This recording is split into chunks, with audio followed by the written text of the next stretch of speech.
Zdaj, krvavitev, ki se ne ustavi, je v resnici dokaj redko nujno stanje, do katerega pride po večini, potem, ko spuljamo kakšen zob ali pa po kakem kirurškem posegu v ustni votlini, pri ljudeh, ki imajo ali prirojene motnje v starjevanju krvi, ali pa jemljejo zdravila, ki na starjevanje krvi vplivajo.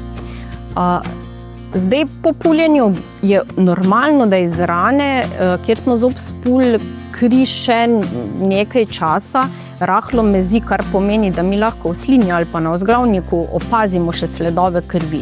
Tu ni razloga za skrb, to je povsem normalno dogajanje. Druga stvar pa je, ko iz rane kri res teče in so usta v resnici v parih minutah polna krvi. Takrat je pa prva stvar, ki jo lahko sami naredimo za to, da pomagamo ustaviti krvavitev, da na rano pritisnemo nek ali prelikan bombažni robec ali zobni tampon, ki ga ponavadi sicer nimamo doma, povoj iz seta prve pomoči in to fino tiščimo vsaj 1 uro. Če se potem krvavitev še vedno ne ustavi, čim prej pokličemo zobozdravnika, da nam on pač pomaga.